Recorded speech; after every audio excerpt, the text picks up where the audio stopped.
Alors, dans cette vidéo, on va voir comment installer un nouveau projet avec Laravel. Donc on va voir deux façons de faire. La première en passant via l'installateur de Laravel, l'installateur officiel dont on voit la doc juste ici.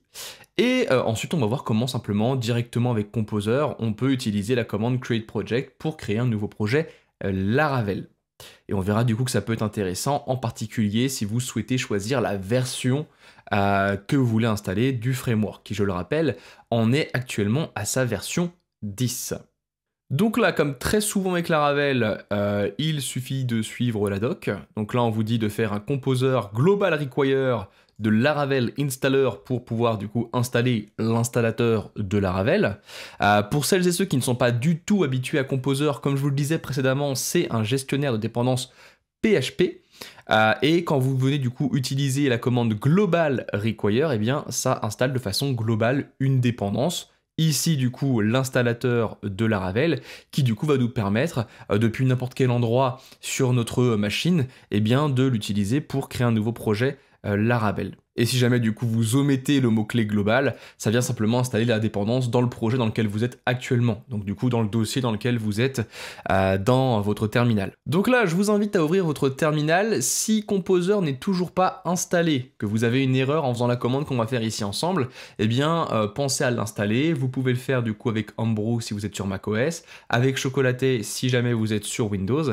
Ça sera plutôt très simple de procéder avec ces deux logiciels. Et donc une fois que c'est fait, on fait un petit composer, global et require. On indique le vendor, donc le vendor c'est la personne, le regroupement, l'entreprise qui a créé le projet, donc là en l'occurrence c'est Laravel. On fait un slash et ensuite c'est le nom du projet, donc là en l'occurrence c'est installer. Encore une fois ici, Composer mériterait une formation à part entière. Je pourrais vous la faire. Éventuellement dans le futur, on a beaucoup de choses à voir ensemble, mais ça pourrait être cool. Donc là, l'installateur est installé, et pour vérifier si ça fonctionne, vous pouvez taper dans votre terminal Laravel. Si vous voyez comme moi que la commande n'est pas trouvée, eh bien c'est tout à fait normal, surtout si vous êtes sur macOS. Logiquement sur Windows, c'est censé déjà être ajouté à votre pass et du coup c'est censé fonctionner directement. Mais si jamais vous êtes sur macOS, c'est totalement normal de récupérer cette erreur. C'est tout simplement parce que le dossier bin de Composer n'est pas dans le pass de notre machine. Donc, du coup, il va falloir le rajouter directement comme on l'avait déjà fait précédemment en ouvrant le fichier ZSH-RC. Donc on va venir l'ouvrir. Moi je fais un petit code.zsh-rc. Vous venez l'ouvrir. Ici du coup on avait rajouté directement le dossier bin de Homebrew. Et bien à la suite, vous venez rajouter simplement le dossier bin de Composer. Donc il se trouve dans le répertoire Home. Donc ça c'est sur macOS. Hein. Logiquement sur Windows vous n'avez rien à faire.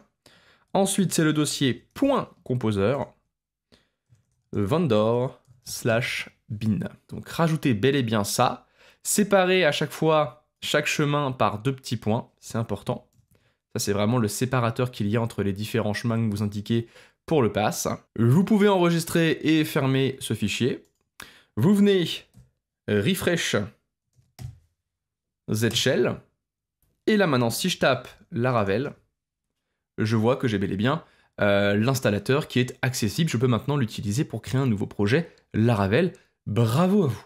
Maintenant que c'est fait, moi je le rappelle, je suis sur une machine qui est vraiment sortie d'usine, hein, donc du coup forcément il n'y a rien qui est installé dessus. Si je fais un petit ls depuis mon répertoire Home, je vois que j'ai vraiment juste les dossiers de base qui sont créés par mon OS. Et donc moi ce que j'aime bien, c'est avoir dans mon répertoire Home un dossier code dans lequel je mets tous mes projets. Donc je vais venir le créer simplement, donc je fais un petit mkdir code ici. Donc là si je refais un ls, mon dossier code apparaît bel et bien. Je vais me diriger dedans, et donc ensuite à l'intérieur, je vais pouvoir venir utiliser l'installateur Laravel pour créer mon premier projet avec Laravel. Et donc pour ce faire, rien de plus simple, vous indiquez Laravel, new, et ensuite vous indiquez le nom de votre projet. Et du coup, ça sera le nom du dossier qui va contenir toute l'arborescence de fichiers et de dossiers que constitue Laravel. Donc nous, vu qu'on va créer un blog, on va l'appeler blog. Vous faites entrer. Et donc là, ça va venir tout vous installer. Si jamais vous êtes sur Windows et que vous avez suivi mon conseil d'installer PHP, MySQL via Chocolaté, il y a des chances qu'à ce moment-là, vous ayez quelques erreurs parce qu'en fait, certaines extensions de PHP sont désactivées par défaut sur l'install de PHP que fait Chocolaté, et du coup, il y a des chances que vous deviez simplement les activer dans le php.ini de votre installation de PHP. Tout simplement. Là, si je fais un petit ls, on peut voir que j'ai bel et bien maintenant un petit dossier blog qui est apparu. Et donc, si je vais dedans et que je refais un ls, on peut voir un paquet de fichiers dossiers qui ont été créés. Tout ça, c'est l'arborescence de fichiers dossiers que constitue du coup un nouveau projet Laravel. Et donc du coup, dans la prochaine vidéo, on viendra faire un petit peu un tour du propriétaire pour voir un petit peu à quoi servent ces différents fichiers dossiers pour que vous puissiez vous familiariser en fait avec tout ça.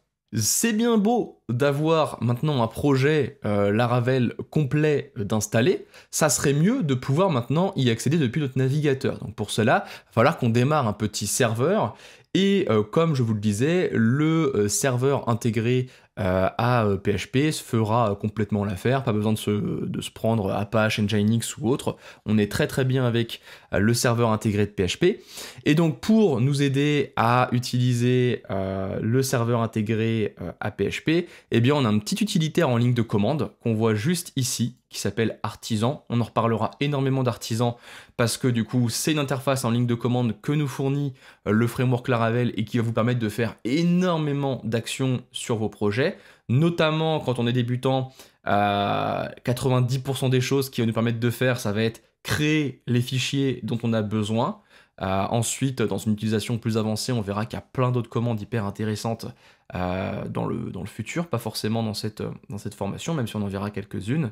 Mais du coup, cet utilitaire en ligne de commande, Artisan, il est très pratique, notamment du coup, pour démarrer pour nous un petit serveur intégré à PHP, pour avoir un petit serveur web opérationnel.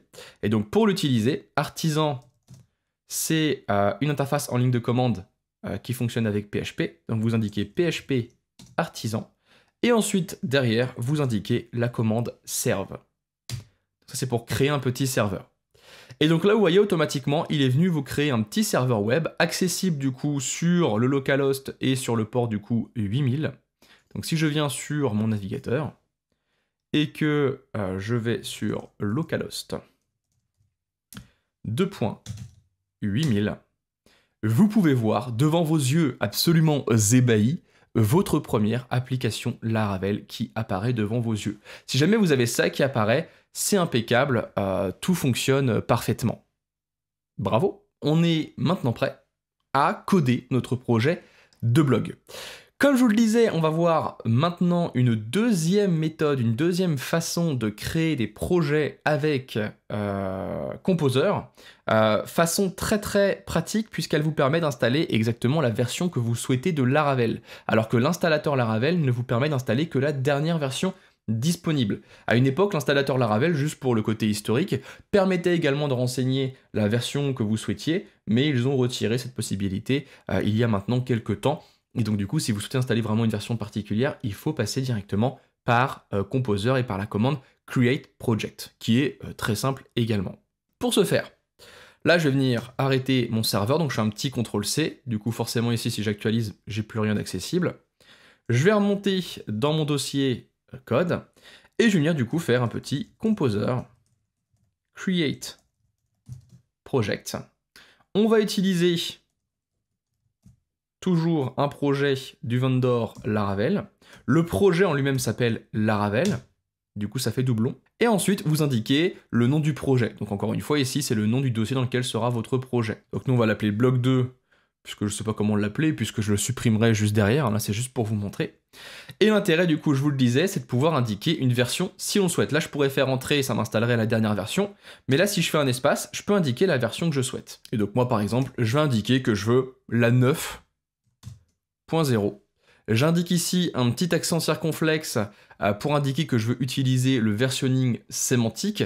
Ça veut dire simplement en fait que ça va venir me télécharger la toute dernière version qui est sortie pour la version majeure 9. Donc ça veut dire que si jamais j'avais une version mineure 30, et bien du coup ça va m'utiliser la version 9.30 de Laravel.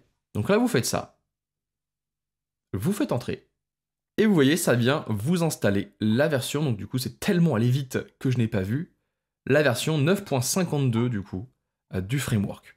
Donc là, c'est impeccable. Si je refais un petit ls, on voit que j'ai bel et bien bloc 2 qui a été créé. Je vais dedans. Et ensuite, je peux faire également ici un petit PHP artisan serve pour le tester. Et donc là, si je reviens actualiser, on peut voir que j'ai la page par défaut d'un projet Laravel 9 qui vient apparaître. On voit qu'elle est un petit peu différente, vous voyez, de la version 10, mais au moins, bah, vous voyez, vous pouvez switcher très facilement d'une version à l'autre de Laravel en passant du coup directement par la commande create project, ce qui n'est pas possible du coup avec l'installateur Laravel. Donc pour notre cas, on va venir stopper ce serveur, on va remonter dans le dossier parent. Je vais venir supprimer avec un petit rm-rf blog 2. Je vais me diriger dans mon dossier blog, faire un petit code point pour ouvrir simplement le projet sur mon éditeur VS Code. Comme ça, dans la prochaine vidéo, on pourra venir voir un petit peu tous les dossiers et tous les fichiers qui sont là. Et ensuite, je vais faire un petit PHP artisan serve pour avoir accès à mon projet via mon navigateur. Donc là, si je viens actualiser, je récupère bel et bien mon projet sur Laravel 10. C'est impeccable du coup pour cette vidéo. On se retrouve tout de suite pour voir un petit peu l'architecture d'un projet Laravel et surtout comment le configurer également avec quelques paramètres par défaut.